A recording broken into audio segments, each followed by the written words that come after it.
Derek, another frustration, the game called off. We almost got it started, but what was the rationale behind Stephen McLean's decision to call it off? I think firstly, I think it's caught us out because at no point in the day, travelling down, even just when we pulled outside the stadium, did we think this was going to be in doubt. There was no real chat about that and no real kind of indication of that. So first indication really that I had was when my staff came in to say to me after they were setting up the warm-up. So that would be just probably before 7 o'clock really, and there was puddles of water. Pitch was really firm and water lying on the pitch. I then think the groundsman here started to try and get the water off, but you seen how heavy the rain was and it's supposed to forecast all the rest of the night. It looked like a thankless task, to be honest.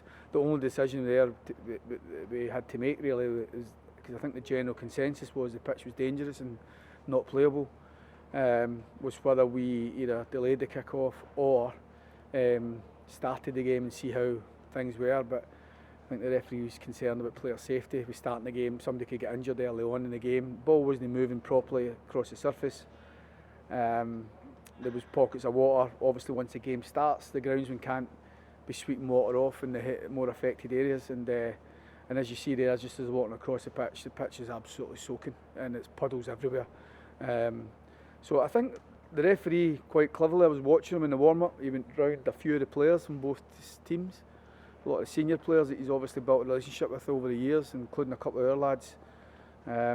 And he asked them their opinion, because obviously managers want the game on and we're keen to play it. But I think players in both teams had expressed their concern and what their thoughts were as well. It's ironic, isn't it? An all-weather pitch, and here it's been postponed twice because of weather conditions. Yeah, I think the first time, obviously with the snow and the ice and the temperatures, I think again we knew there was a risk to that game. Obviously Livingston had notified us. I think this has just caught us out. There's no blame for me attached to Livingston here, because Livingston want the game on as much as we do, so I need to say that. But obviously it isn't ideal, the fact we've came down, prepared twice for the game, and not getting to get the ball rolling, and it's disappointing. We now have to try and squeeze it into the calendar at some point, because obviously ourselves and Livingston are games behind others, and try to squeeze that in is going to be tough. I suppose there is the weekend that the Scottish Cup was scheduled. It is free now because of it being put in cold storage. That could be the option. That's what we're discussing there, and there's been initial talks about that. But then be a double header with Livingston, I think, midweek at Pittodrie after that.